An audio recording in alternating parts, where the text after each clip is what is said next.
Or do you need anything? No, I'm fine. Okay, great. Let's go. All right, welcome to this new episode of Film Freaks. No, I was gonna say movie dudes, movie guys. To those of you who usually listen to this podcast in German, this is our special episode where we talk in English, and because we have a beautiful guest, Mactaiwo. Hi. Hi. Thank you for having me. How are you doing? I'm doing good. That's great. Yeah. And Erik, how are you? I'm here too. I'm also great. I'm really excited about this episode because I'm really anxious about speaking English.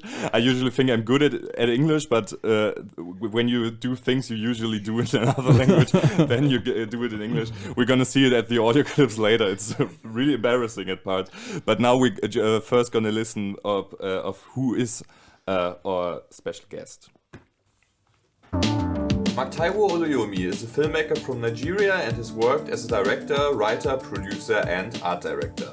His works can be found on YouTube, Amazon Prime or Netflix. Additionally, he curates and produces 2 film festivals, and today he is an Erasmus student at the Goethe University in Frankfurt. He's mostly known for his role as office staff in the short film Sound of Silence. Welcome, Mactaiwo. Welcome, Mactaiwo. Is it you introduced yourself just now as Taiwo, but is it Taiwo? Mactaiwo. So Mactaiwo Okay. is the brand name.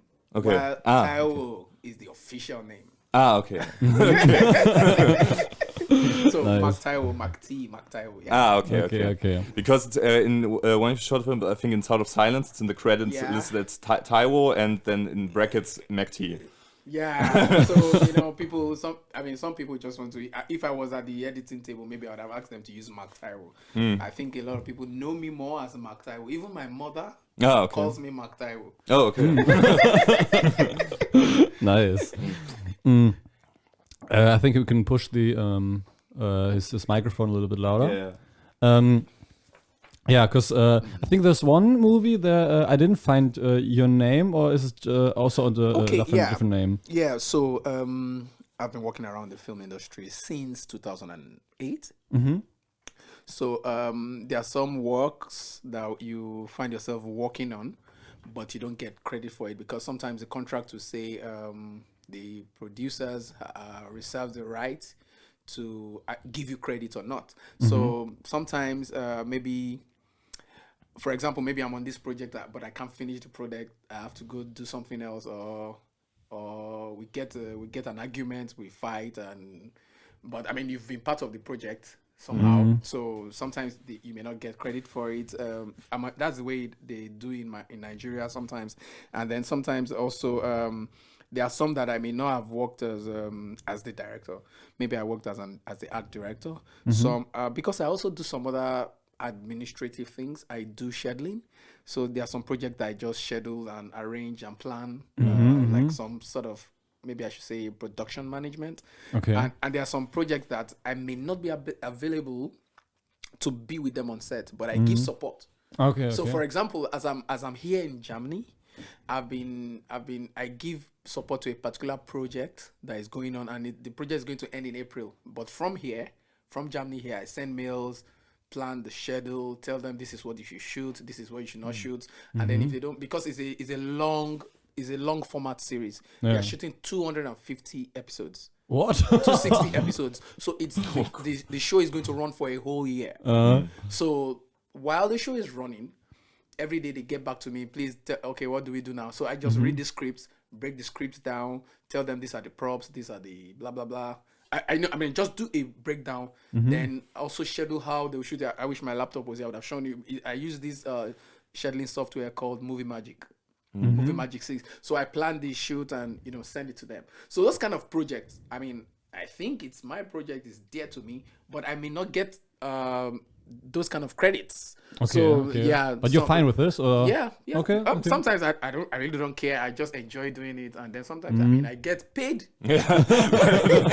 What was I was So I thinking. like that part of the money. nice. But that's crazy. I think it's very interesting to get those insights into the movie industry because Yeah. you're like the first professional filmmaker, not professional, you're the first professional filmmaker we got on our podcast, and so Yeah. I didn't think nice. it's possible like to work on a movie and not get credit for it. It's very interesting. In fact, there are some contracts that will say that the producers reserve the right to give you credit.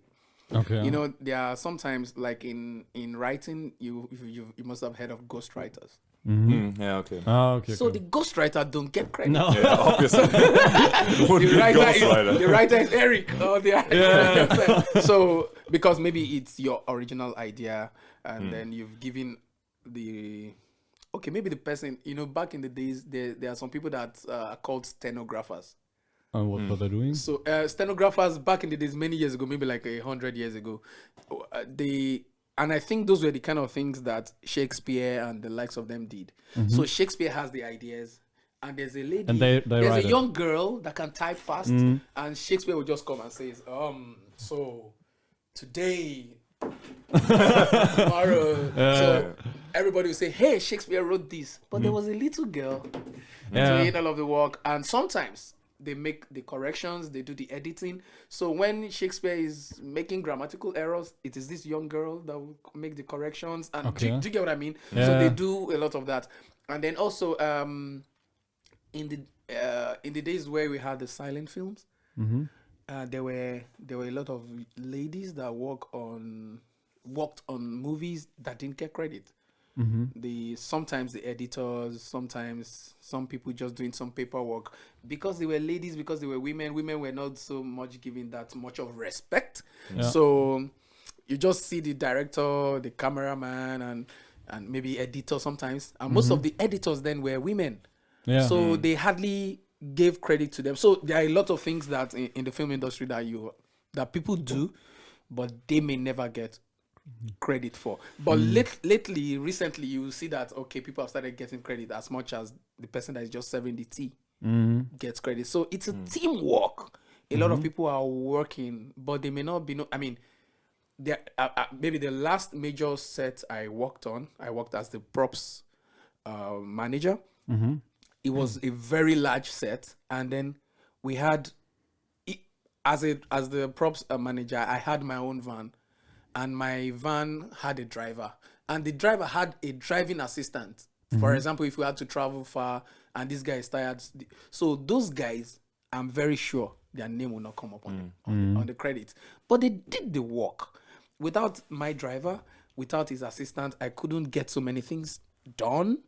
So I would get credit as a props man. But as the props manager, I had a team. Yeah. I had like 7 other people working with me. Maybe only 2 of them will get credit. And then we also traveled. We shot in some other parts of Nigeria, and then I will hire people locally in this place. And these are just guys that will help to move things. They are not doing anything professional, but they were part of the project. They will never get credit. Yeah. Because when you see those Hollywood big pictures, Yeah. I don't know, we have 10 minutes of just credits. Credits. I think in that part of the world, they made it very important to give everybody credit, and you will see credits. But this wasn't always the case. I think there's this one movie that we watched called The Watermelon Woman. And it's about a woman that wasn't credited at all, just by the name of Watermelon Woman. Yeah, and she was an actress, so she was seen on the film actually. Yeah, and she had just speaking roles. Yeah. She had dialogue. And then they didn't give her credit. Yeah. I think in the 50s or something. Yeah. In the 50s. Yeah. And so It was an African American woman. Oh. And they said, Watermelon Woman. This great So, movie yeah. about it, where they try to find her. yeah. And I think it's on the referential list from the TFM Institute because it's the first movie directed by a queer black woman. I think so. Okay. Yeah. Yeah. Oh, Something like that. oh, Yeah, really? that's Oh. right. And I think it's very entertaining. It's Yeah, it's greatly and told. humorous and stuff like that. It's a really great watch. Okay, so you're also now here as an Erasmus student at the TFM Institute. What do you actually study? What's your major? So, I'm an exchange student back home in Nigeria. I'm actually a student of film culture, film archives and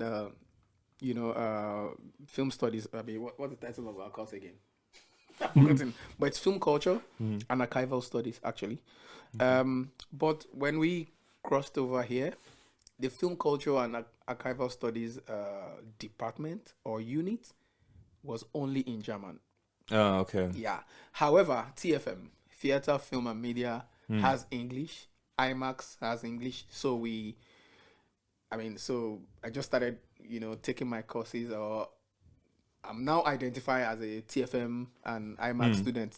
But originally back home, I'm film culture and archival studies, actually. So, Okay. So I guess that is already making me miss some things in terms of film culture, because the idea was for us to, come here. There were just 3 of us from Nigeria. I have 2 other colleagues that we came together to come here and, get to learn some things that we probably don't have the opportunity to learn, to know in Nigeria or in Jos. I mean, we have a very big film industry in Nigeria, I must tell you. The second And of the world. Yeah, very amazing, film industry that I'm proud of. And then in Jos also, there is a big archive of films from the 30s, from the 40s, and I kid you not, these films were made in Nigeria. Though many of these films were not directed by Nigerians, because at that time maybe Nigerians didn't have the technological or in the intelligence to probably direct or make a film. Okay. But they were the actors, the electrician, the generator man, and all of the other crew members. So films started. I mean, if you read a bit about this, films started being made in Nigeria as early as maybe 1925. And then maybe I think we got our first cinema or film viewing, or a public film viewing, in 1921. So I mean, it's somehow there's been a good origin of film making and film exhibition in Nigeria. So maybe that's where this, and most of those film making or shooting, principal film photography, was done in northern Nigeria, a place called Bauchi, very close to Jos. So between Jos and Bauchi, that's like where I can call the origin of filmmaking in Nigeria. So that's why this particular film institute is called the National Film Institute of Nigeria, is in Jos. However, most of the filmmakers in Nigeria are in Lagos. Okay. So I thought to myself that, okay, you're just in Lagos making films. Okay, it's fine. Since 2008, you're making films. Yeah. So I'm just one of those people that started making films on the streets. I didn't know anything about films. I didn't know the technicality. Well, I knew some technicalities, but I didn't know them theoretically, if you get what I mean. So I just thought to myself that, I could take a gap year off, or take some years off to go and learn the theoretical part, so that I can mix it with what I already know, running on the streets, making film on the streets. So boom, I found myself in the National Film Institute. And the National Film Institute does not have the capacity to run a master's program. So in conjunction with the University of Jos, so this program is put together called Film Culture and Archival Studies. That's when I started learning things about film, started learning things, reading books. We started from the scratch. Hollywood film, the silent days of the silent films, French movies, the avant-garde, and all of those things. We started learning about Lumiere brothers, George Miles, and all of those guys. It was a whole new world for me. The only people I knew were my bosses and mentors. So I didn't know that there was any other great filmmaker that is Nigerian. I just thought the only people that made films were Tarantino and all of those guys. So I started learning of David D.W. Griffith and all of those big guys, and I'm like, whoa, Yeah. it's an amazing new one. Coincidentally, I read history in my bachelor's. So I thought to myself, okay, this is an opportunity for me to become a film historian. So I started, consuming a lot of, documents about films. And I learned so much about, film, the origin and all of that in Nigeria. So,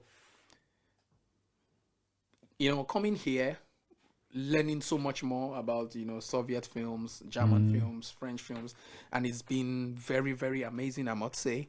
And I also want to give this credit to, NFI for giving someone like me this opportunity. They said that, the three of us that got here, we were chosen because we were the best students. But really, I'm not sure even if I'm the best, because there are great guys out there in in Lagos, Nigeria, that are making, films.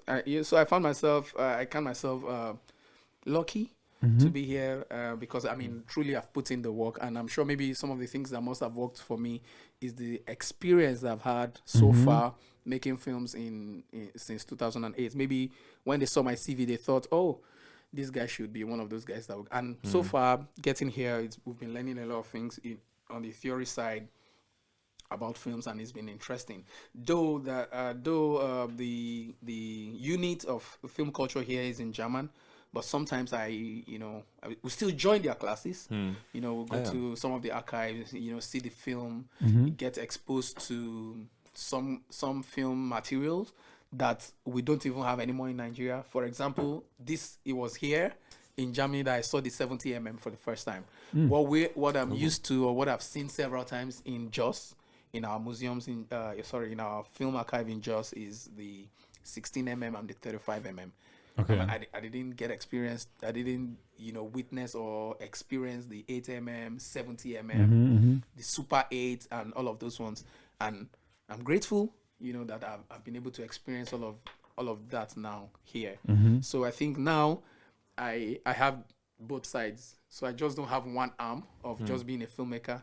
I'm now a filmmaker and someone that's learned film on the theoretical part of it. So I have the two now. I think both arms now. I think that was also one of the reasons why I wanted to study film, because we were also making movies, some dumb videos also since we were children, and then we were making movies that also were in competitions and everything, and we were like, okay, maybe we can do this, it's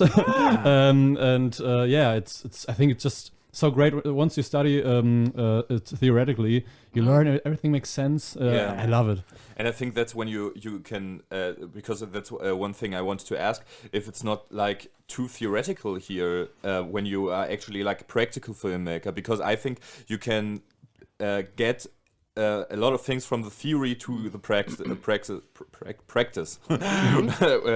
when you learn them, but also like my finger always are itching because I want to make something of what I learned from.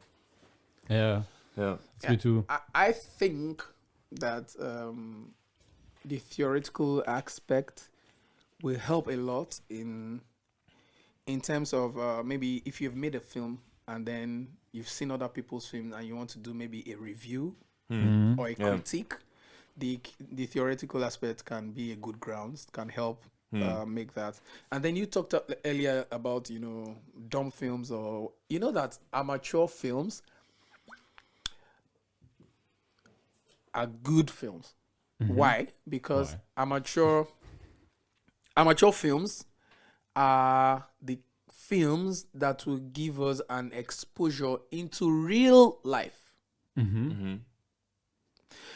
If we were to make a film now, we would dress up this place and the actors will act. But amateur films is reality. Do you know that even reality shows are not real because it's scripted? Yeah. But amateur films are the real reality. So if you need to learn, things that would concern anthropology, the life of people, the real life of people, ethnography. So ethnographical films or ethnography films or visual anthropology needs reality, and the best way to get real films is to get films from amateurs. So amateur films are a thing. I mean, the best way to really study people's culture and behavior is to look at the very amateur films because they didn't doctor anything. That's interesting. In fact, they don't even edit. They just dump it there. Yeah. Say, oh, we've made this film. We once made a movie, and you can see in the background, you see all the props. We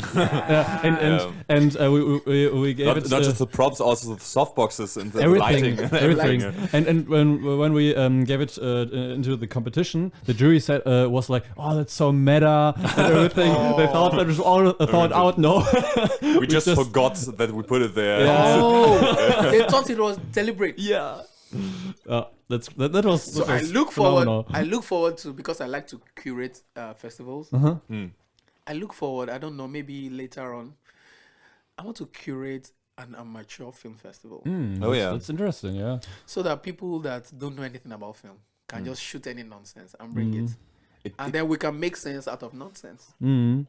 I think it's the competitions we were in. They were always like pupil competitions, and it's like the common thing that people had to do a movie in like a class in school, and I think that's a very interesting thing, like to put an eye on scientifically. the class movies everyone did back then, because it's really so like when I watched a movie I did in English class, like.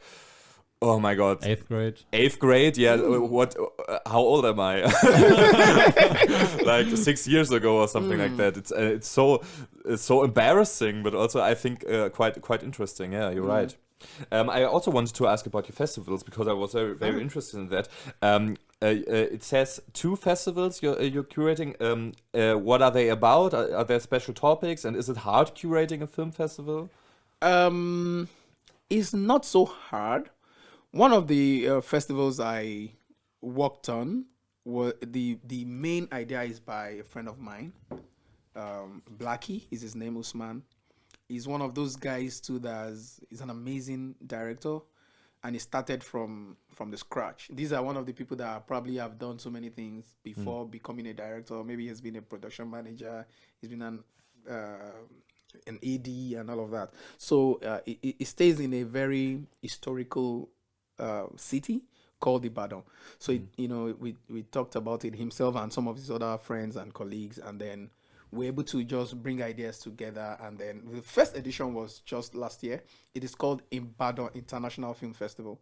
So I was part of the team that curated that festival. However, the film festival that I curated myself is special effects makeup and special effect film festival. Now it was born out of ideas that most of the makeup artists are girls, and I feel sometimes girls are not so recognized. They are not so they are like almost like nobody really wants to talk about a female director or a female or a makeup. Sometimes when makeup artists win awards, you find out that the makeup artists that are winning these awards are even men.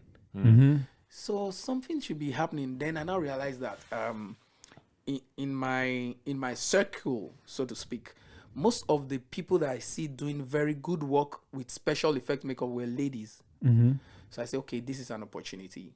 Let's do something. So I told these girls, are you interested? What do you think about a special effect makeup film festival? And they were like, oh, it's nice, cool. So that's how we started working on that, and we, put up just that, and then, go on and call for people to, put in their films. For example, Ibadan International Film Festival, by the way, got over 600 entries from all over the world.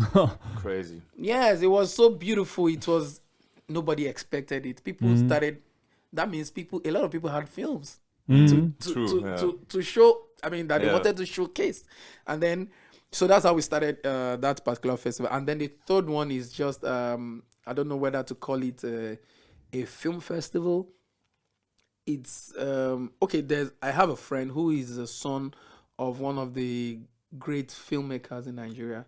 So we just thought, I mean, the man has, he has passed on many years ago, and he was a very great guy. So I was talking to his son. It's called Babasala. So his son is my friend Ayo. Come, don't you think we should do something about your dad? He has made a lot of films, and he was a comedian. So I could call him the Nigerian Charlie Chaplin. Ah, okay. Oh, okay. So that's in work now. We're trying to.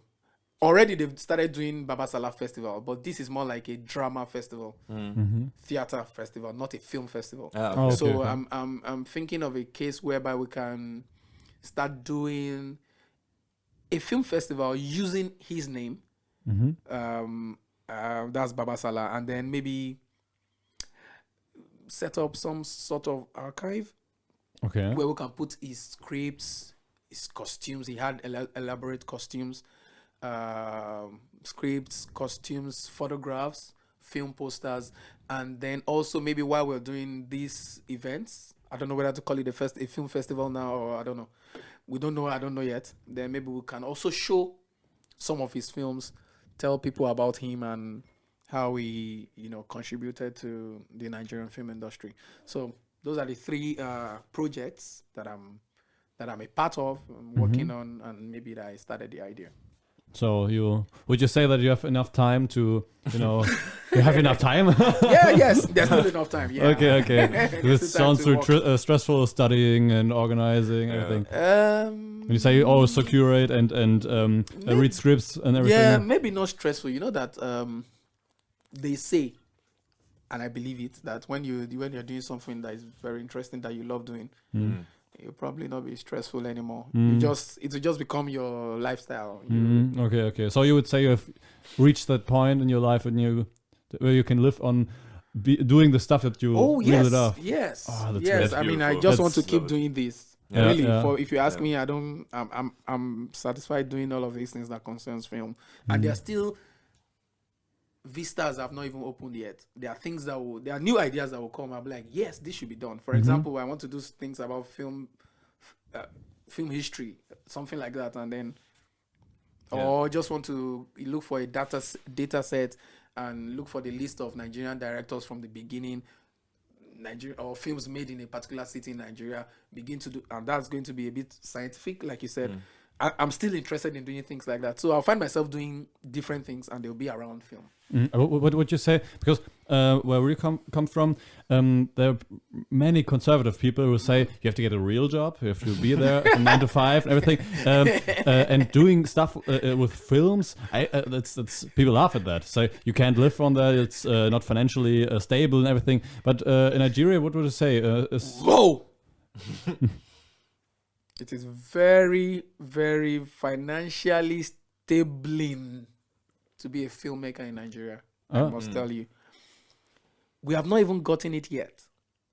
So imagine when we get hold of it. Filmmakers can actually wake up at 1 p.m., take coffee, go back to sleep because they've made a lot of money. What? No. And no, filmmaking in Nigeria it's a money maker. I mean, the money is always there.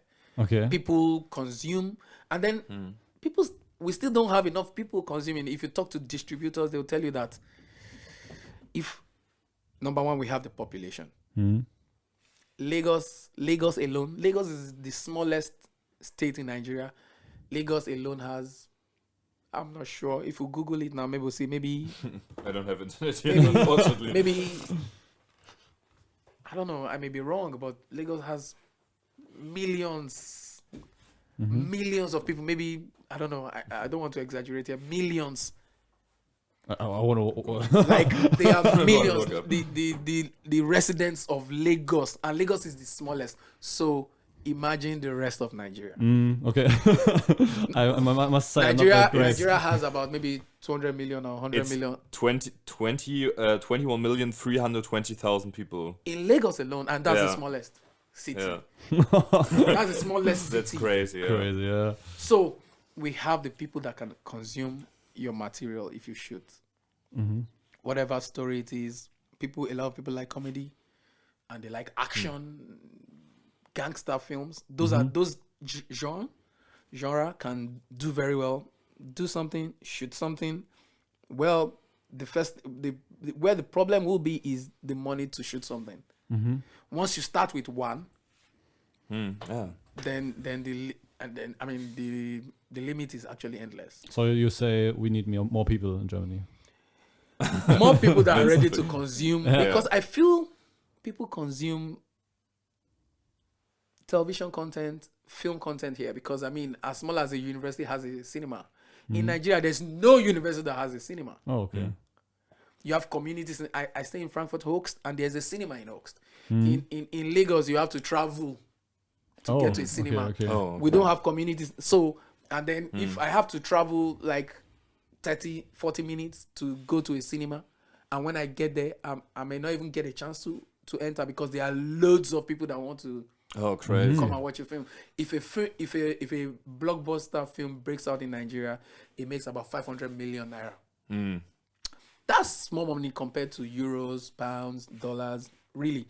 But in naira, it is not small. That's hundreds of millions. So, and the industry is still very small.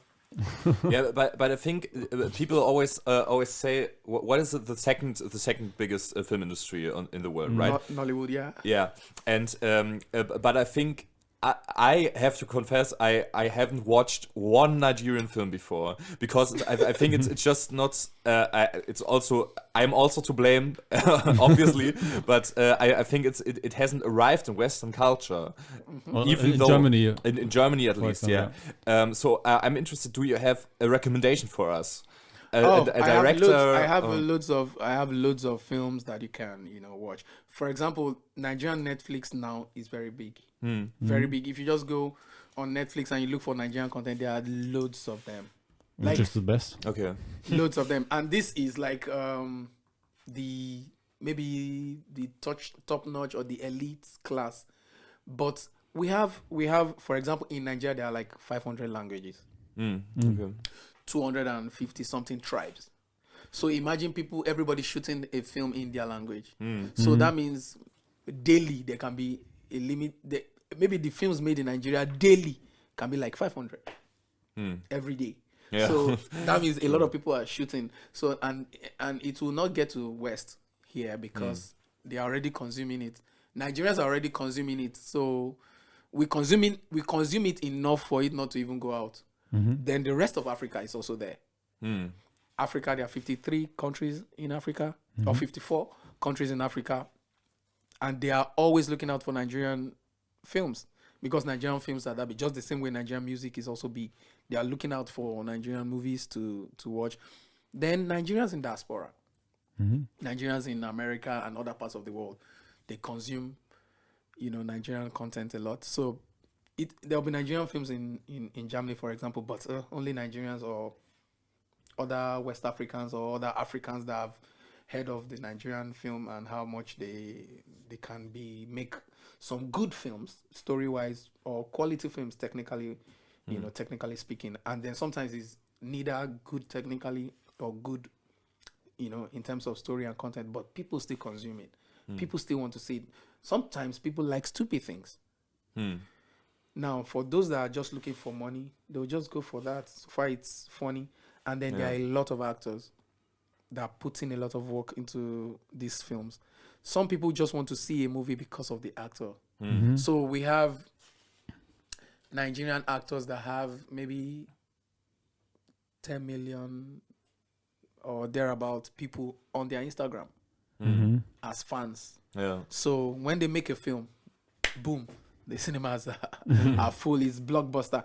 I can bet you if a Nigerian blockbuster is on, it's going to do better than any blockbuster from Universal Pictures in Nigeria. Yeah. I'm not talking about, you understand? If a typical Nigerian film is on and then, Quentin Tarantino or a Marvel film is also on at the same time. If they are in the cinema, they are in the box office at the same time, the Nigerian film will do better. So Nigerians are consuming Nigeria. As far as film is concerned. It's interesting because in Germany we also have German productions, but they are not that oftentimes not that great, but also not that widely viewed. I think the most watched movie in Germany last year was Minions: The Rise of Gru. Okay. and all true, American yeah, pictures. Crazy. Well- I think in Germany, a cinema is also like mostly a family thing. Basically, I think that's where Cultural. they mostly Well, from my observation, maybe what will be wrong with while you don't have, I think the Germans or the German film is still seen as an art, but America has turned this art into a showbiz. So there are two different things. Yeah. The art is just art. You just look at this painting on the wall and you're like, oh, it's so beautiful. But it's different from where it was. Whoa, this everybody's rushing to come and to come and look at this painting that you've put on the wall. So in Germany and maybe the rest of Europe is seen as an art. It's seen as a promotion of culture. It's seen as something family, and then the government is maybe Bundes or whatever group is contributing funding. But in Nigeria, for example, you fund yourself. So when you fund yourself, you need to make your money back. So you make noise about it. You do a lot of advertisements. You do a lot of PR. You do a lot of even lying, just for people to come to you can even lie that so person is in the film. Maybe the person only appeared for 2 seconds, just to, bring the crowd, and then they make a lot of money. So there's a big noise about it. But here, you just make your film as an artist and then you put it out there. In fact, there are no stars. I hardly heard of stars. Even a newscaster in Germany is more of a star. He's more of a superstar than an actor. Do you understand? Because people see him on TV and like, oh, this newscaster is handsome, and he reads the news well. Oh, Eric, nice. You get. Yeah. But an actor who does the acting is probably not seen as it may not even be special. And it depends. In America, even the director is special. Yeah. Oh, true. The directors are superstars. How many directors are superstars in Germany? Some German directors are superstars in America, but Germans don't. Of course, they're always superstars in America. Werner Herzog. Yeah. No, once you get to America, once you get to America, you can become a superstar. Yeah. But in Germany, people appreciate your work, beautiful. I mean, they see it as an art. They don't see it as business or show or something. I mean, when we're coming in, I was talking about a film I saw in Pupil. That film will not make it to any cinema in America, for example. Like, what's the catch? That's why Americans, they do all these flying accidents, all these people Top Gun, Mission Impossible, and all those things. So that is what Nigerian films too have started doing. They do things that make people go, whoa. Or so like, for example, I was in a script writing class, and then the person talking in the class said, you need some moments in film. You need the you need the you need the what, if you don't get those moments in your story, then nobody will enjoy it. So that's what American film, they make the audience go so when people get those moments, they tell their friends, they too, that's how the crowd comes in. But they don't just want to tell a basic story and say, oh, this is how life is. Oh, we could be depressed sometimes, but now we are happy. It reminds me of the finale of Phase 3 of the MCU. I don't know. Do you watch many Marvel movies? I mean, I've seen a number of Marvel movies. Okay. I used to be a fan of Marvel. I mean, up until Endgame. Yeah, Endgame and all of those ones. Endgame was it was one of the few times that I cheered in the movie theater, which I thought to myself afterwards, was that me? Was that you? You're like, wow! So it was a great experience, but I don't want this every time. So when we went to the cinemas to see the third Spider-Man movie of the MCU, I was like, I wanted to see something more character based and something interesting. Not the spectacle. Just it can work, but it's just not. I don't want to watch Endgame every time. I want to watch a Marvel movie. So I get you, but the spectacle sells. Yeah, that's the point. The Spider-Man: No Way Home was like the sixth highest grossing movie ever, I think.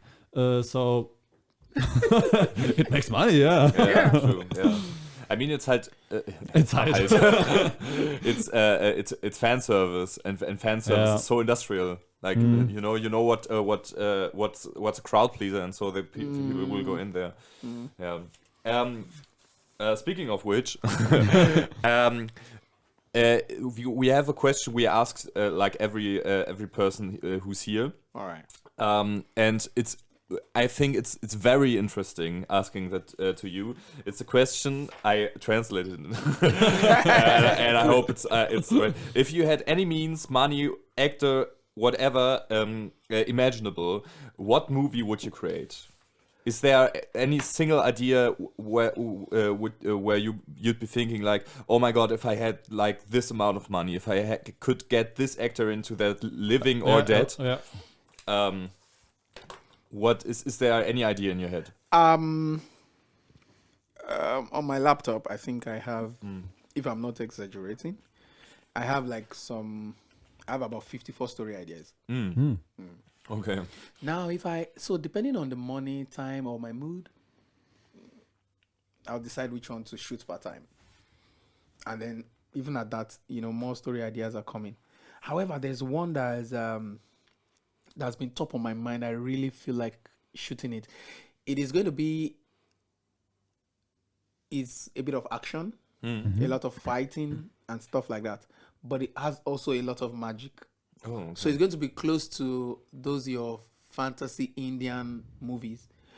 Now, this magic is in the film because back when we were young, very young, when we watched some Nigerian, I'm a Yoruba man, so that's the tribe I come from in Nigeria. So Yoruba films always they have some magic and things like that they put in their films. So I want to make those kind of films, but not with that kind of mental. So I want to make magic fights, but with magic. Like I can be here and I will give you a punch without having physical contact. Things like that. Okay. And in the Yoruba traditional society, is actually very possible. There are men that has magic. So I want to bring that magic, and because we know that these men have magic, everybody's always careful. You don't just you can just be walking on the road and step on an old man and not say sorry. The man can just look at you like this, and then the next thing you're peeing on your body. Yes, they have magic and medicine and things like that. So I want to be able to bring all of those things in a film. That's what I look forward to doing, actually. Yeah. That sounds beautiful. Is it something that you will do in like 5-10 years or something, or is it maybe someday? If I have the money tomorrow, I'm gonna shoot it. I want to shoot it as fast as possible, so that that sometimes when you get some things out of your way, there'll be new ideas that will come. Because when you now watch, you'll be like, there's something I didn't do right. Then you now go and make write another script. Maybe that'll have that kind of story also, but maybe better. Something like that. No, if I have the money now, I'm going to shoot it now. Now. Okay. Nice. Do we want to come to our first segment? I think so. Okay. My laptop doesn't know my fingerprint anymore. Okay. So let's try it with a pin. Okay. We gonna listen to some film news. The first time I ever did them in English, and I hope it works. They are horrible, I think, this time. It's very little news. It's very unspecial. We don't have to talk about any of them. But it's mostly Hollywood, I think, no? Yeah. Oh, exactly. okay, Hollywood. Let's step right into them. Film news. Madonna. International pop star Madonna already directed a few times and was now working on a biopic about herself with Universal Pictures. But now the project was sadly scrapped and Madonna announced a world tour instead. The Madonna biopic was supposed to star Inventing Anna actress Julia Garner. Scott's sequel still standing by. Ridley Scott is reportedly working on a sequel to his epos from 2000, Gladiator. Production was set to begin in March 2023, but had to be delayed at least 2 weeks. The reason? Lead actor Paul Mescal's current role at the Almeida Theatre, which had to prolong the playtime of the play when Mescal was nominated for an Oscar for his role in After Sun, and the theatre was flooded with calls and reservations. In Gladiator 2, Mescal will play Lucius Versus, nephew of Joaquin Phoenix's Commodus. Everything Everywhere All at Oscar. The nominations for the 2023 Academy Awards are set, and there are a lot of surprises as well as snubs. Frontrunner Everything Everywhere All at Once could secure 11 nominations, closely followed by Martin McDonagh's Banshees of Inisherin and the German All Quiet on the Western Front with 9 nominations.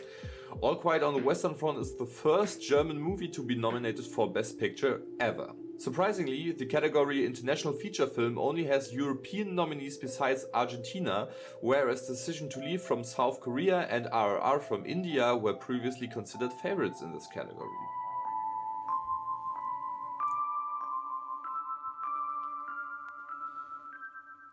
Yeah. That's it? That's it. Those were free news.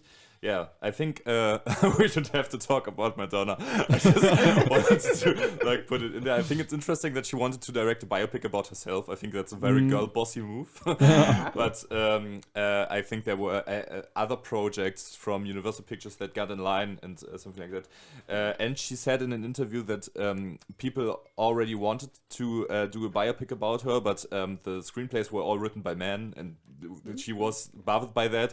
So she said, "I'm gonna tell my own story," and now she doesn't. But yeah, I think that's quite interesting. I think they're trying to make a biopic about Bob Marley also. Yeah. Yeah, biopic. Hollywood's flooded by biopics. Actually, Yeah, no more news stories. Yeah. But I think it's interesting what you said about the Oscars. Well, Gladiator, we can also talk about Gladiator. I don't know. I think it's an okay movie. I like it. It's Gladiator is cool. Yeah. I think it's perfect, actually. I love it. I love this movie. I'm just not so. I have something. I'm a little irritated by people.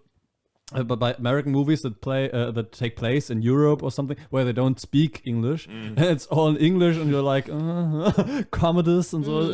It's Latin, so it feels wrong sometimes. But I don't know. I don't. Do you see it differently? I don't know. Am I the only one who think it's a little weird? I don't know how to see it, but I won't have so many examples if I check it in my head. But I remember Quentin Tarantino made Inglourious Bastards, and I don't know whether, because I know in that story they were talking about France and then Germany. But this movie is like half of it is in German. Yeah. I think. Yeah.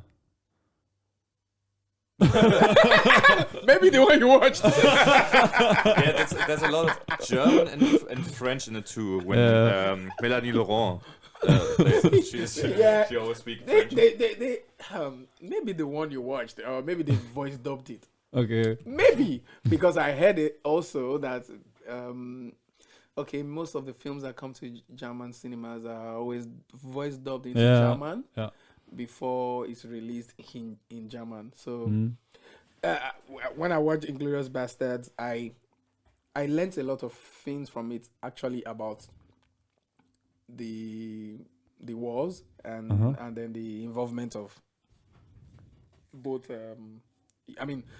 How Germany occupied France or something like that. Yeah. Well, Tarantino tells his own. Yeah. It's not 100% accurate. But one thing he did in that movie, he really, really he did not play Germany down, and he did not play France down. I was able to experience both cultures. For example, if you remember in the movie, there was a time they were at a bar drinking, and then somebody wanted to ask for more drinks. Yeah. And I said, bring 3 beers. Yeah, I was just thinking about immediately he did this. Yeah. He shot him. Boom, boom. Yeah. Then somebody now asks, why did he shoot him? He said he's not German. That guy is not German. That no German will count like this. That this is how German counts. Yeah. But I actually have to say, I was surprised by this. I didn't know this. I'm German, but I didn't know it. But how do you count? It's not. I don't know. I just did it instantly. I think sometimes I do this, but I don't know. Maybe I'm not German enough. You do this. You do this. No, I just I do this. I would never do this. I think it feels wrong with my pinky. Yes, with your pinky. So As long as it's not this, it's so I think somehow Quentin was able to, let us see that part of the culture. Mm-hmm. That's what I think he did, and it wasn't bad.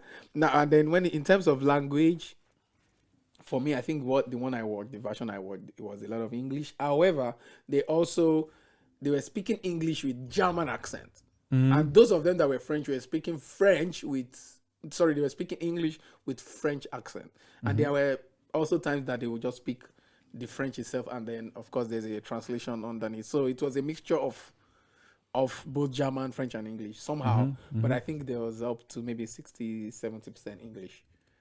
That's what I noticed from that film, and I think it was a good one. Maybe my favorite Quentin Tarantino movie, actually. Are you a big fan of Quentin Tarantino? I'm a big fan. You mentioned him sometimes. Oh my god, that's why. I'm a big fan. I love that gentleman. I just love him. Okay. I'm a big fan. I don't think any other in my thoughts. I don't think any other filmmaker exists. No. Only Tarantino. Great. I'm too. I haven't watched actually. I haven't watched Kill Bill Volume 1 and 2. Okay. But I watched Lady Snowblood. That's the movie that he based it on. Right? Have you watched it? No, I've not seen that. It's interesting because I watched it and afterwards people said, "Okay, you don't have to watch the other one. It's just the same movie." The same thing. He did the same thing again. I've not seen that one. I've seen Kill Bill, but I've not seen this one you're talking about. It's just great. It's just and one of the I think I started falling in love with Quentin when I saw Django Unchained. Okay. I mean, I've seen his films before Django Unchained. For example, the old one with Samuel L. Jackson, Pulp Fiction. Pulp Fiction, and all of those ones. Kill Bill. I even saw Kill Bill before. And then when I saw Django, I was like, "Who's this crazy guy?" So I now went to read about him, and okay, that's how I, just come to really, really, like his work. I like Django Unchained also as well much. Yeah. I think one of the funniest scenes is when he is standing on this balcony inside of the house, and then he shoots this one lady, and she just thrown away. Yeah, he does some funny, crazy things. One of the things he did in Django Unchained that I like was, that in Western films, it's either harmonica or violin. But Quentin Tarantino comes in with rap. Like, bro, who does that? Only Quentin. Comes in with rap. That reminds me of Baz Luhrmann when he made his biopic about Elvis, and then it's like boom. Also, yeah. Oh man, funny. Quentin. Eric, you know what? Like I'm gonna stand up now. Okay. When I'm talking about Baz Luhrmann. I also really love Django Unchained, and I also really love Inglourious Basterds. One thing that combines both of them is Christoph Waltz. I think he's also I love him, and he won his both Oscars for those movies. when he worked with Tarantino. Yeah, that was also. I also like the fact that Tarantino he uses his actors over and over. Yeah. Like he uses the same guys. He doesn't like to change actors. Like there's the guy in Django Unchained was also in Glorious Bastard. That German guy. Christoph Waltz. He's actually Austrian. We own him now. we Germans are quite quite strict about who's from Germany and who's from Austria. The funny thing is, we say some Germans say, okay, we say Christoph Waltz is German, but Hitler is Austrian. Okay, yes. You deny holding Hitler. But it's I think it's funny. But about the Oscars, yeah. Yeah. Do you like the Oscars, or are you like it's always the same movies and same directors, or the Academy is bullshit? What's your view on it? So, my view on the Oscars, the Academy, is not a bad one. Okay. However, I feel they've not been fair. Mm-hmm. But I later repented and thought that, okay, Oscar is not actually that bad. When a South Korean film won, Parasite won,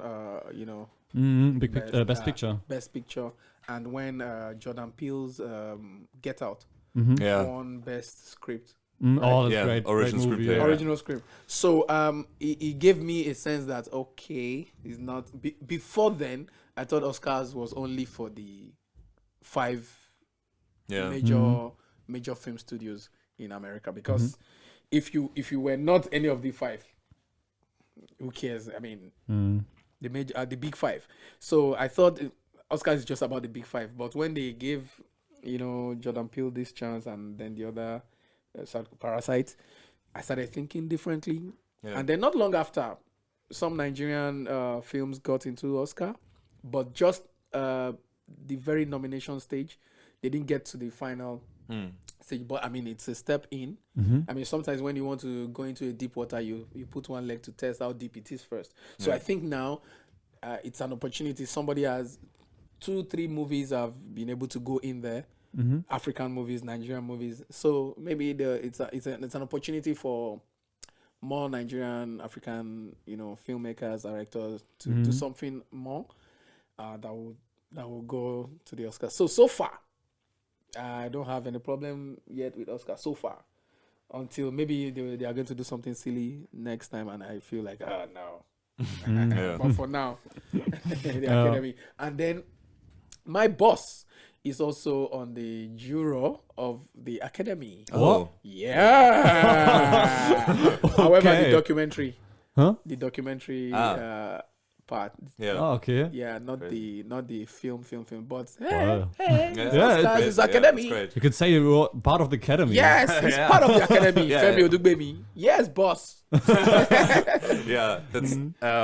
I really think that the Academy is quite open for smaller movies, because they every year at the big ceremony they award short films. Yes. And I think that's an important factor of that, because short films are every time a step into the film industry, and especially just being there, and everyone has the opportunity to do so, and that I think is quite interesting. And I think it's funny because you mentioned Jordan Peele, and he got his Oscar for Get Out, just to completely screw him over this year, not nominating Nope for any category. Not even cinematography. It was great. It looked great. I think it was in the same year that Jordan Peele won that also this basketballer also had his he had a short animation. This guy that just died, died with his daughter in a crash. Kobe Bryant. Yeah, Kobe Bryant. He had a, the basketball player. Yeah, true. Yeah. Remember, he had I think it was a short film, right? Yeah. And he won the best also. Yeah, the best I think animation, animated short or something like that. Yeah, true. Yeah. It's a good one if somebody that is totally not in the film industry can get an opportunity into Oscar and win something. Absolutely. I think one thing that bothers me is that sometimes movies that are at the Oscars, that are nominated and everything, sometimes they haven't even been released in Germany yet. Yeah. And I think this one animation movie, Thomas Shell, Marcel the Shell with shoes on. Yeah. But that's not the only one. They are. It's like the German award season, basically, from January to March, where everything gets released. It's The Fabelmans, the new one by Spielberg, then Tar with Cate Blanchett leading, and so some other things. And The Whale with Brendan Fraser by Darren Aronofsky won't get released until after the Oscars, like Marcel the Shell with shoes on. And I just don't get it, because it would be financially a good idea to release them before. or like in March. So when they win Oscars, it already ran in theaters, but it still runs after the ceremony. This would be great, but I just don't get it, because I would like to judge about it myself when I watch the Oscars, if this was a great decision or whatnot. But I can't, because I haven't seen the movie. Like last year, I think I don't know if it's the same same period of time, but Come On, we watched it. I think the day after the Oscars. Oh yeah, but true. Yeah. I don't know if it was released before that, and it was okay. It wasn't nominated for it wasn't, but it was. It would have been nominated there, but it came out in America like in October, September, something like that. Half a year later, it was released in Germany. Well, like, and they don't even have to dub it. So yeah. I know that some films they delayed to release because of the financial values. I mean, some of the money they could make, because once it's released, they don't make as much anymore. So they will use the nomination or whatever in Oscars to drive it, because some people want to look out for which movie is nominated. Oh, let me look out for it. Yeah. Okay, that makes sense. That's another But then the thrill is gone when you haven't watched it and then watch the Oscars like. But some of them may just be on the nomination, maybe not like they will win. Yeah. But if they win, that's when it looks like we already know it won. Yeah. Yeah. And then you know, for as a filmmaker, if I hear a film wins, I want to go and study that film. Maybe I've watched it before, I've seen it just in passing, and then I hear that it wins. Okay, I want to go back to check some things. Why did it win? Why? I mean, why would they give this? I mean, I want to learn something about it. I want to learn something there. So maybe some people will want to actually look out for a film that has actually won or has been nominated. But sometimes there are also movies that are just so bad that I think Crash from 2006. Crash, Have you watched it? I've not seen Crash. I think I saw the beginning. I didn't finish it. Crash. It's awful. It's from 2004, and the thing I hate the most about it won Best Picture against freaking Brokeback Mountain. As in. And there were like other movies in this year that were great and didn't get Best Picture because Crash won Best Picture. Sure.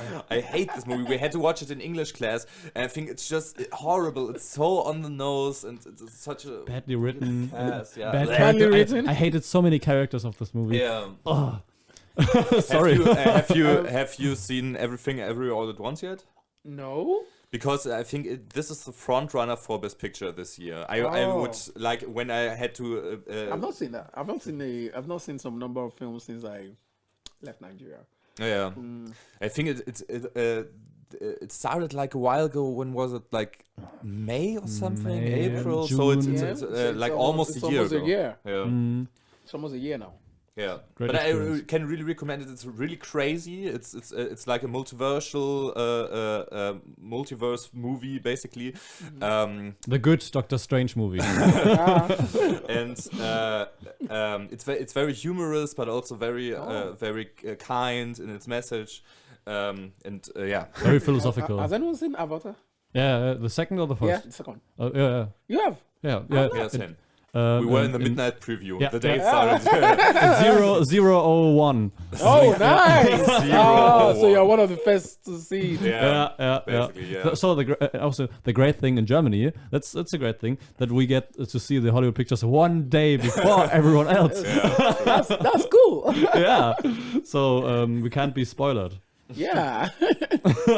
No spoilers. But did you like it, the Avatar? No, I've not seen it. You haven't seen it? No. Oh, You see? You're special now. I think if you want to, I can really recommend to watch it in 3D. And I never say that because I hate 3D. But I think in Avatar, like the first Avatar, I kicked this whole thing off, and now the second thing follows it through. James Cameron always says like, 3D is the new thing, and he still says that like 14 years later, and 3D just flopped. But I think it really it helps the atmosphere when you watch it in 3D. Well, it depends. Why don't you like 3D? I think for starters it costs like €3 more, and that's just unnecessary. Basically, €3 more because it's 3D. Yeah. Yes. And I think sometimes 3 Dutch mark. it's uncomfortable, I think, and most of the blockbusters that get released in 3D just were converted into 3D, and it doesn't feel authentic. Yeah, it won't feel authentic. I think some animated movies would work in 3D, but I think it doesn't help me for my movie watching experience most of the time. Oh, okay. Yeah, but there are also two kinds of 3D, I think. Real 3D and the other one. That was released. Not real 3D. Not the real 3D. And I think the two kinds is maybe if it was released in 3D or if the cinema is in 3D. I think it depends. That particular screen you're watching in, if it's 3D or if it was released in 3D. Is that what you're talking about? I think don't that know. was what he was trying to explain. Yeah, but there's also a different. It depends on which glasses you have. Oh yeah. Because my grandparents, they have this TV that can do 3D. Oh, cool. Yeah, I don't know why, but they have these great glasses which have batteries in it. And they convert it differently for your viewing experience, and it looks so much better than the one without anything. The analog one that with analog. Oh, cool. Yeah. So and the analog one is called real 3D. It's not real that 3D. great. The other one is much better. So I'm very disappointed that you can't do this in the theater because you need a special screener, I think, for that.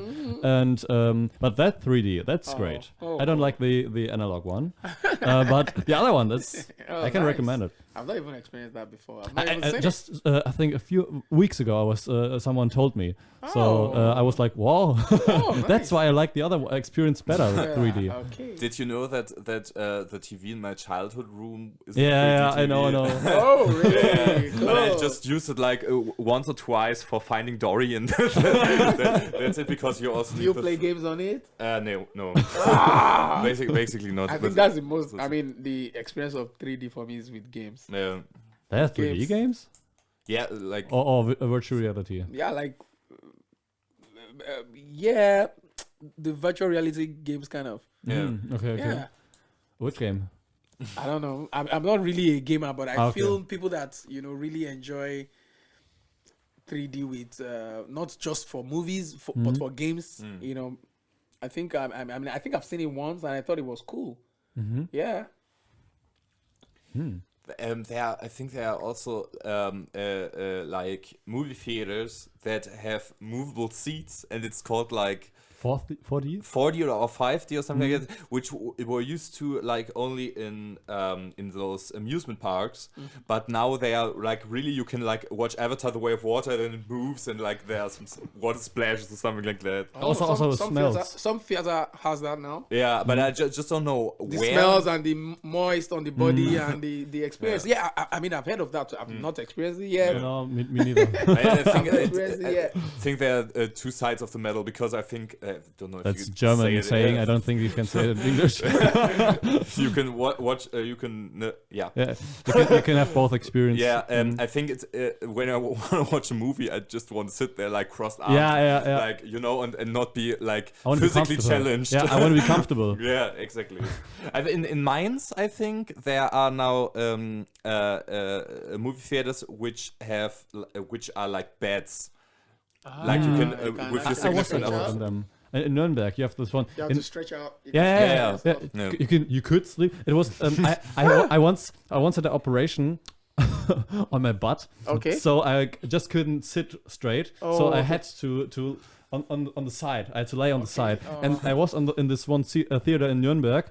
It has also the greatest, the biggest screen, I think, in all of Europe. But nice. In a different room, they had these beds also. It's great cinema. Do you pay more? Do you pay extra to? I think so. Yes. But I think it's worth it. It's definitely worth it. Yeah. Oh, cool. Yeah. But I was at this one, and you could lay down. It was great. The movie wasn't that great, but laying there. But the experience was great. Yeah. The movie wasn't. That's not fair on the movie. It's. I think you have also a room there where you can have like have a little table, and you can order stuff during the movie. Oh, that's cool. Yeah, I can recommend this the cinema. It's called Was it Nuremberg? in Nuremberg. Yeah. It's Cinecittà. Do you know it? I don't. But it's great. I was there big. once when we watched Blade Runner 2049 on the biggest screen, and it was very crazy because you felt like when you were looking down that you could fall down in a football stadium, something like that, because it was so big. And the problem was the movie was like 2.5 hours long, and I really had to go to the toilet. But because it's so big, it was downstairs, like 3 stairs down, and downstairs there were no toilets. When I had to go to the toilet, I just had to run up those stairs and run down, and I missed the most beautiful scene in the movie. But so, as filmmakers, do you go into the theaters to see a movie as an audience or as a filmmaker? Both, I think. How do you separate it? It's always difficult for me. Once I get into the theater, I'm in my head, I'm saying, okay, what they did there. Okay, I know what they did there. I'm like, no, something's wrong. I like this editing. They cut it well. And I'm already judging a lot of times. Saying, the art direction is good. Oh, this director is interesting. I don't know. I find myself not even maybe seeing the film how I should see it as a filmmaker. I have a number of friends that don't want to go to the cinema with me. They're like, no, you just start complaining. You spoil things for us. You know, I don't know. It happens to me. I don't know. Sometimes I try to just enjoy myself. Yeah. But a part of me will just say, no, something's wrong there. Can you see that? Sometimes I see extras. I'm like, no, this person came before. No, this guy with the yellow shirt came back again. Did you notice? And my friends are like, can you just leave me alone? I don't know if anybody passed. Yeah. I see those things. I think it's great that you can see this way. I think when I started researching about theory about films and making films myself, I think I also I knew that it was something different. You have to tune, yeah. But one person once said that you had to experience movies differently. I agree with it. But the great thing is, good movies become better, and worse movies become even worse. Yeah. But that's also kind of depending on the movie, because I remember on that part really an experience I had with my sister. She's a big Jurassic Park fan, and we watched the second Jurassic World movie, and I was like, oh my god, that was so trashy. It was like the action was great and something like that, but there were continuity errors which I usually don't notice, but it was really those are the kind of things that happen to you as a filmmaker. You just be seeing some things. And what can we do? Yeah, and I said like, sorry, it was so stupid, and this dinosaur and stuff like that. And then we were in the car, and she said, you don't have to talk everything down all the time. It's not your fault. You're a filmmaker. Yeah, basically. But then I just I still loved it because it was like a guilty pleasure. I had to laugh like out loud at a very dramatic scene. Yeah, I watched a clip of the third Jurassic World movie because I love. You also like Jurassic Park? I like Jurassic Park, but I like myself not for it, but I like the Jurassic World movie. I think a little bit more just because of the spectacle, because of the dinosaur. I love the animation of the dinosaur, the CGI of it, and I haven't watched all the Jurassic Park movies, but sometimes I search for the scenes with the dinosaurs because I want to see them. I know it's trash, but I like it. And I watched a clip from the third Jurassic World movie, Dominion, I think it was called. Oh, really? And there was a dinosaur just. He was just sniffing at those people who were attacking him, and whenever they were safety, the dinosaur couldn't eat them. Then he was attacking, so the protagonist wouldn't die. I was just, he's just standing there. He's just standing and investigating. Then what's happening? But I think the CGI is great, and there's also this weird dinosaur who has like this big fingers. I was like, okay, this is trash, but I like it. I like seeing this great works of art in the CGI department. The CGI department. So they put story, in a lot of work.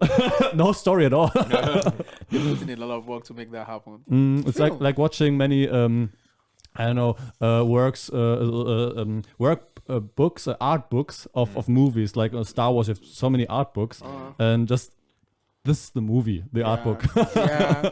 So that's the only reason why I like some of these movies. I look forward to publishing one of the. I've made 3 storyboards so far in all of my short films. I look forward to actually publishing the storyboards too. Yeah, just for the fun of it, so people can have it, And then most times in Nigeria when we shoot films, we make T-shirts. So there was a particular one I shot. I made a page of the storyboard on the shirt, and the crew were like, "Oh, nice shirt." Everybody liked it. Yeah, I think Steven Spielberg in the 80s and 70s always had a baseball cap with his current movie. Oh, right. Yeah. I've seen that. I think I saw that on E.T. Yeah? Yes, Steven Spielberg, E.T. Because maybe I saw the, behind the scenes on E.T. and he had a baseball card that had E.T. E.T., yeah. Yes. I know why. I think I saw that. This guy's crazy. Yeah, that's cool. But that's cool. I watched so many behind the scenes. I was like, this movie, this guy is just great, but also crazy. He's like, this movie, this one scene in Raiders of the Lost Ark when Marion Ravenwood is firstly introduced, and he's just there and directing everything, every minute detail of her performance, and you can see this in the movie. Like, this guy's crazy. He's great, but he's crazy. He's the actor's director. Okay, do we want to jump into the movies that are starting in February? We are a little bit over time. Okay. So, let's go into it. Like that and like that. Movies coming out in February. Magic Mike's Last Dance. In the 3rd part of the Magic Mike franchise, our protagonist Mike Lane starts barkeeping in Florida after going bankrupt. There he meets a rich lady who makes him the offer to dance on stage again, and the two fly off to London.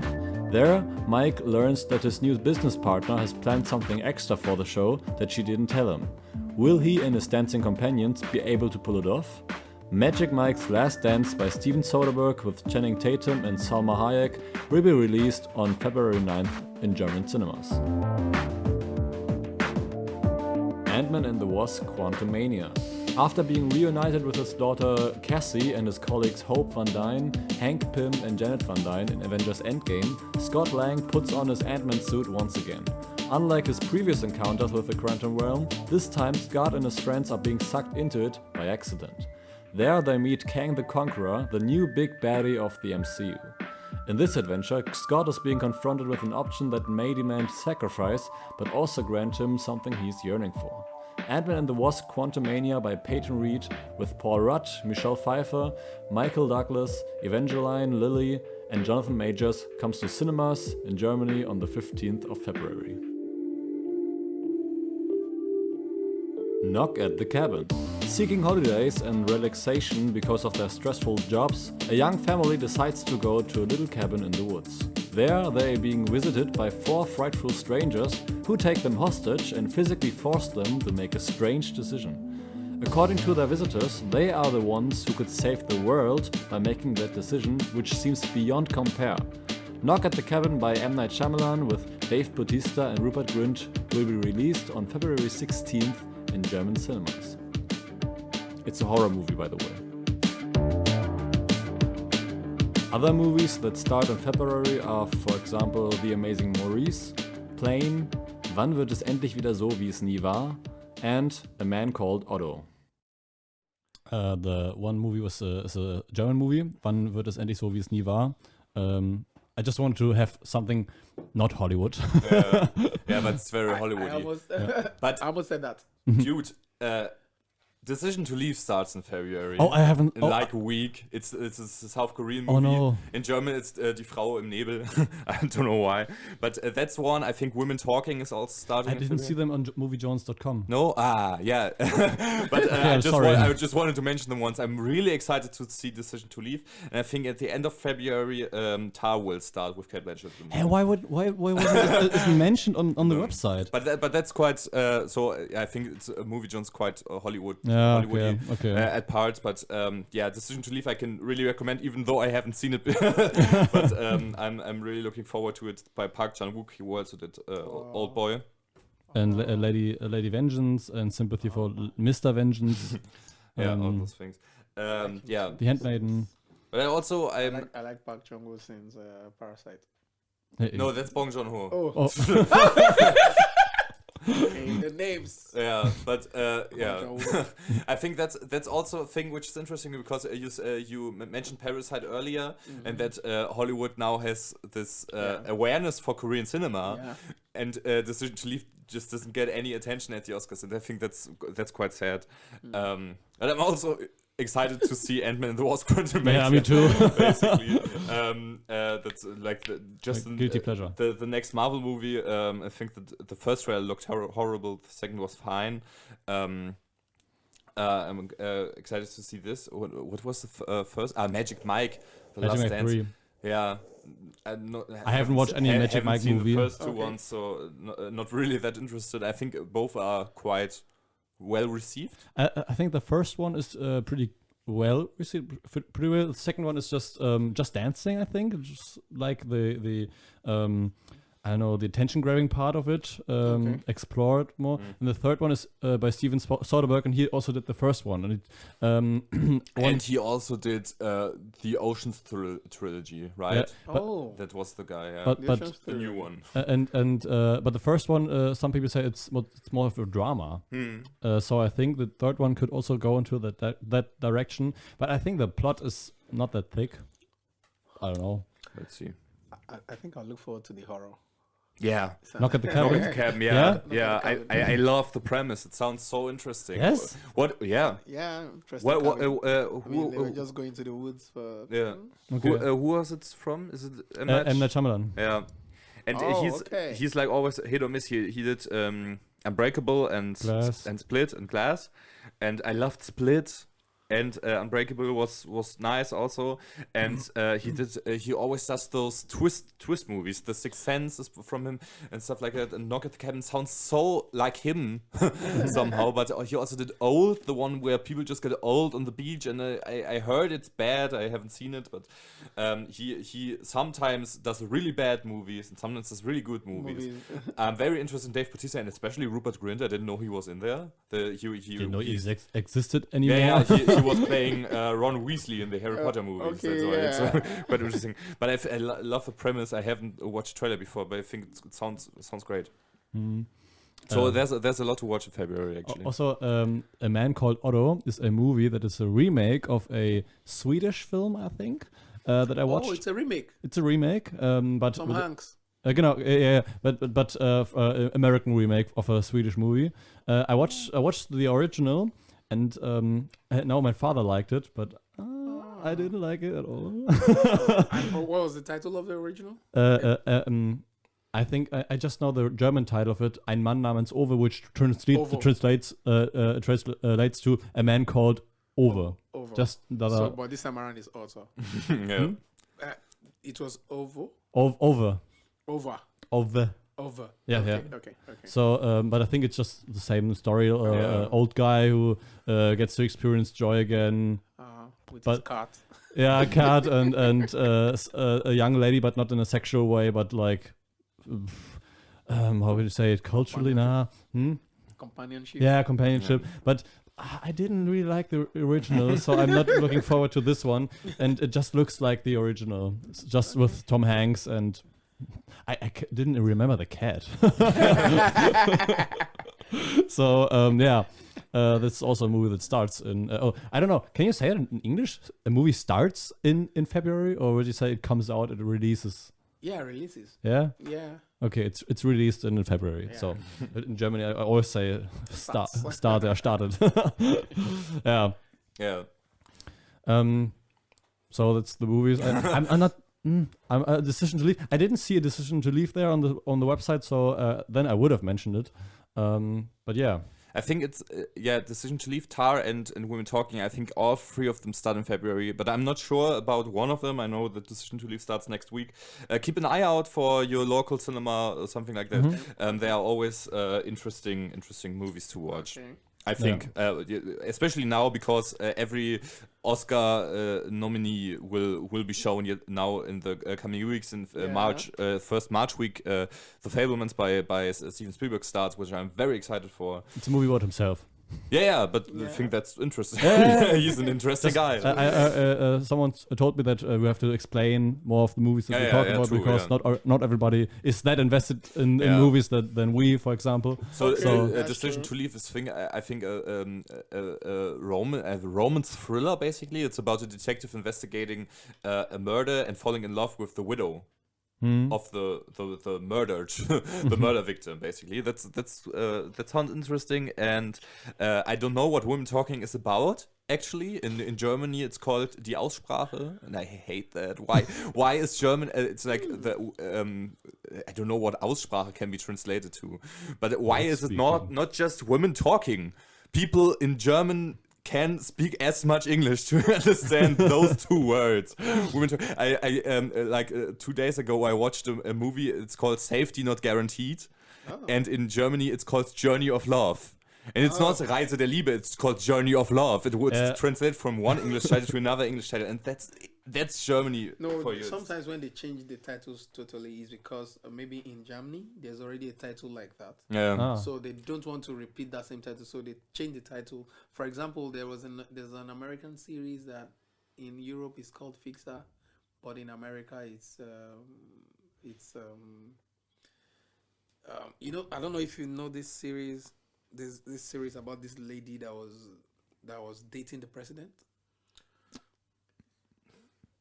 Black lady dating the president. They had,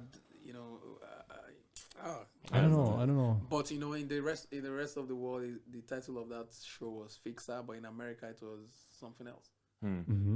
But there's also I can't remember the title, but the title was just so they changed the titles in some countries. Yeah. If there's been a title, maybe in that country there's a title already like that, or a title that was strong with that same name, so they don't want to have the same nomenclature, so they just change it. My favorite examples of that are Disney movies. Zoomania it's called in America. In UK it's called in Germany it's called Zoomania. Zoomania, yeah. In America it's called Zootopia, and in UK only it's called Zootropolis. Zootropolis, and I love also Moana, which is called Vaiana in Germany. Moana is Vaiana in Germany. Yeah. Moana was cool. I think because there's a porn Yeah, actress. I think there's a Italian, I think, porn actress. Porn actress. That's why some European countries changed it. And I think that's so funny. Like a porn actress who's called Moana, and then I was, okay, because Moan. That's funny. Yeah. Just now that you talked about this detective falling in love while doing a search, I think there's been a movie like that. Yeah. That with that story. What's the name of this gentle Englishman? James Bond. No, not James Bond.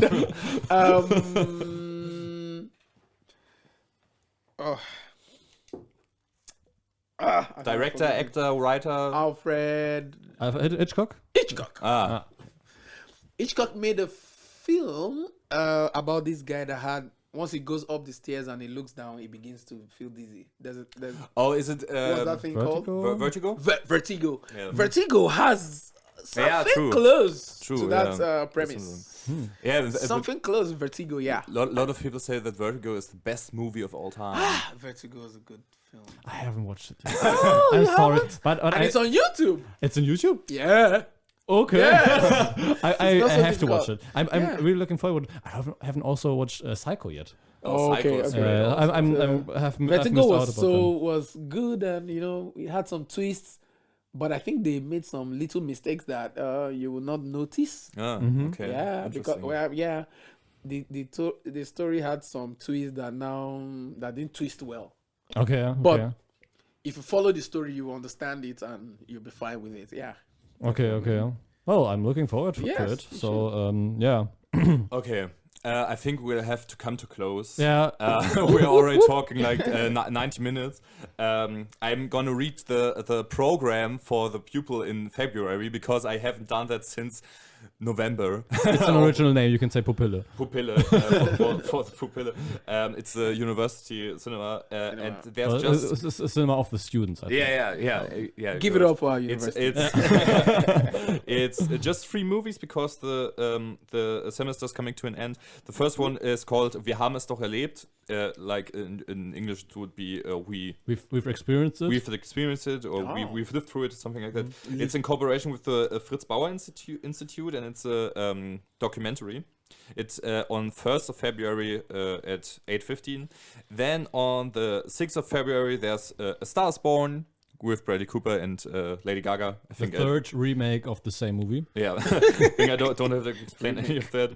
And on Wednesday, the 8th, there's a surprise movie, but here it says, we invite you to a surprise movie. You could say it's a classic with love, dance, watermelons in the soundtrack. And that's not a surprise movie anymore. It's Dirty Dancing. It's just Dirty Dancing.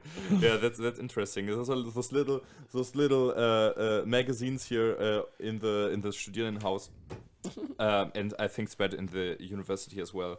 It's every time it's really a good idea to have a look because it's also very cheap to go there. I think it's like 2 euros. 2 euros. Yes. Yeah. Yes. Go watch it. Go watch it. Okay. And I'd say we say goodbye now. I really love talking to you. I think it's very inspiring. A lot of things you said, and to learn from you also. And it was also okay to talk to you. Thank you. Yeah, I can say the same. So, any last words, Mr. Bond? Make films. Just make films. Yeah. This life is about making films. That's great. Make films, people. All right. And then critique films too. Yeah. Make reviews so that people will learn. It's Okay. Goodbye. Bye.